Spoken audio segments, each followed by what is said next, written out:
Mike Flannery, the agent of the Interurban Express Company, leaned over the desk in the company's office in Westcott and shook his fist. Mr. Morehouse, angry and red, stood on the other side of the desk, shaking with fury. The argument had been long and hot. At last, Mr. Morehouse had become speechless. The cause of the trouble lay on the desk between the two men.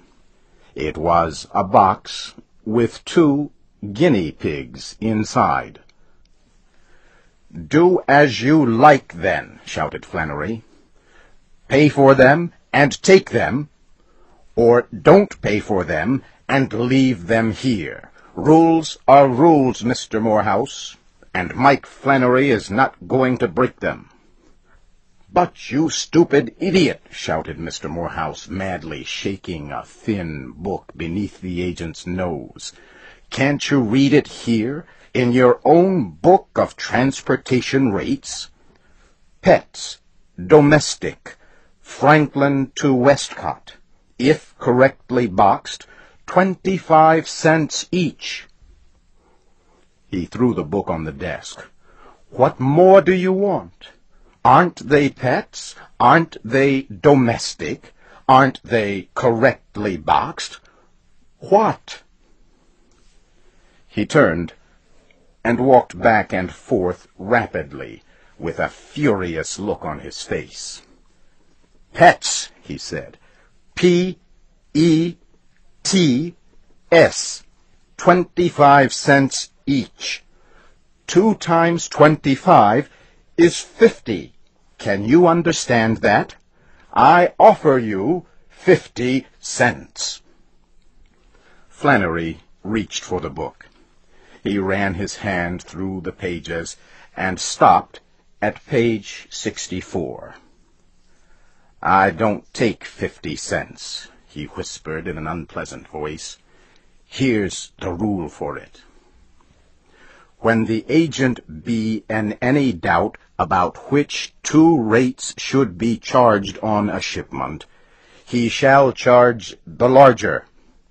The person receiving the shipment may put in a claim for the overcharge. In this case, Mr. Morehouse, I be in doubt. Pets them animals may be, and domestic they may be, but pigs I'm sure they do be, and my rule says plain as the nose on your face, pigs, Franklin to Westcott, 30 cents each." Mr. Morehouse shook his head savagely. "Nonsense!" he shouted. "Confounded nonsense, I tell you. That rule means common pigs, not guinea pigs." "Pigs is pigs," Flannery said firmly. Mr. Morehouse bit his lip and then flung his arms out wildly. "Very well," he shouted. "You shall hear of this. Your president shall hear of this. It is an outrage. I have offered you 50 cents. You refuse it. Keep the pigs until you are ready to take the 50 cents. But by George, sir, if one hair of those pigs' heads is harmed, I will have the law on you." He turned and walked out, slamming the door. Flannery carefully lifted the box from the desk and put it in a corner. Mr. Morehouse quickly wrote a letter to the president of the Transportation Express Company. The president answered, informing Mr. Morehouse that all claims for overcharge should be sent to the Claims Department. Mr. Morehouse wrote to the Claims Department. 1 week later, he received an answer. The Claims Department said it had discussed the matter with the agent at Westcott. The agent said Mr. Morehouse had refused to accept the 2 guinea pigs shipped to him. Therefore, the department said, Mr. Morehouse had no claim against the company and should write to its tariff department. Mr. Morehouse wrote to the tariff department. He stated his case clearly. The head of the tariff department read Mr. Morehouse's letter. "Ha, guinea pigs," he said. "Probably starved to death by this time." He wrote to the agent asking why the shipment was held up. He also wanted to know if the guinea pigs were still in good health. Before answering, Agent Flannery wanted to make sure his report was up to date, so he went to the back of the office and looked into the cage. Good Lord, there were now 8 of them, all well and eating like hippopotamuses. He went back to the office and explained to the head of the tariff department what the rules said about pigs. And as for the condition of the guinea pigs, said Flannery, they were all well, but there were 8 of them now, all good eaters. The head of the tariff department laughed when he read Flannery's letter. He read it again and became serious.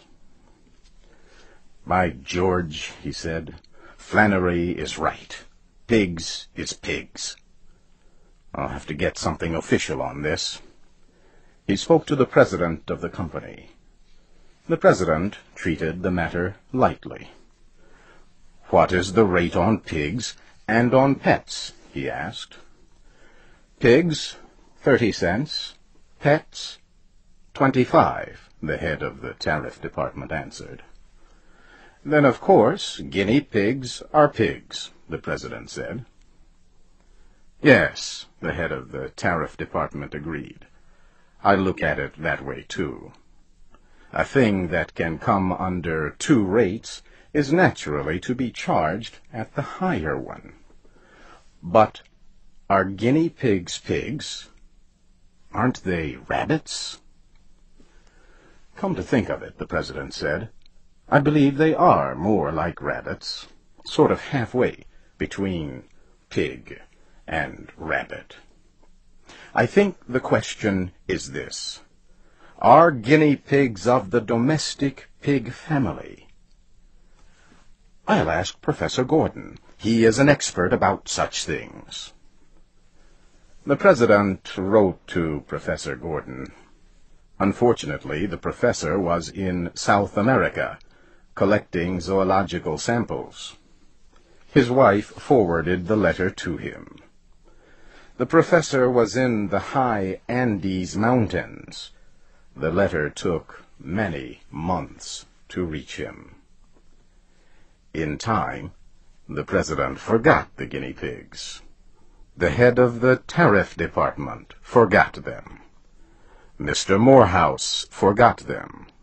But Agent Flannery did not. The guinea pigs had increased to 32.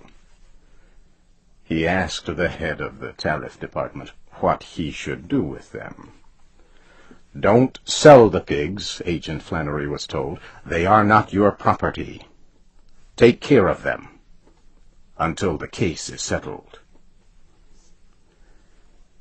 The guinea pigs needed more room.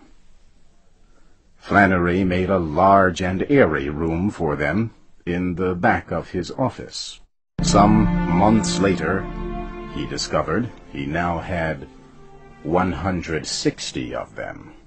He was going out of his mind. Not long after this, the president of the express company heard from Professor Gordon. It was a long and scholarly letter. It pointed out that the guinea pig was the cavia aporea, while the common pig was the genus Sus of the family Suidae. The president then told the head of the tariff department that guinea pigs are not pigs, and must be charged only 25 cents as domestic pets. The Tariff Department informed Agent Flannery that he should take the 160 guinea pigs to Mr. Morehouse and collect 25 cents for each of them. Agent Flannery wired back, "I've got 800 now. Shall I collect for 800 or what? How about the $64 I paid for cabbages to feed them?" Many letters went back and forth. Flannery was crowded into a few feet at the extreme front of the office. The guinea pigs had all the rest of the room. Time kept moving on as the letters continued to go back and forth. Flannery now had 4,064 guinea pigs. He was beginning to lose control of himself. Then he got a telegram from the company that said, "Error in guinea pig bill. Collect for 2 guinea pigs, 50 cents. Flannery ran all the way to Mr. Morehouse's home, but Mr. Morehouse had moved. Flannery searched for him in town, but without success. He returned to the express office and found that 206 guinea pigs had entered the world since he left the office. At last he got an urgent telegram from the main office. "Send the pigs to the main office of the company at Franklin." Flannery did so. Soon came another telegram. "Stop sending pigs. Warehouse full." But he kept sending them. Agent Flannery finally got free of the guinea pigs. "Rules may be rules," he said, "but so long as Flannery runs this express office, pigs is pets, and cows is pets, and horses is pets, and lions and tigers and Rocky Mountain goats is pets, and the rate on them is 25 cents. Then he looked around and said cheerfully, "Well, anyhow, it is not as bad as it might have been. What if them guinea pigs had been elephants?"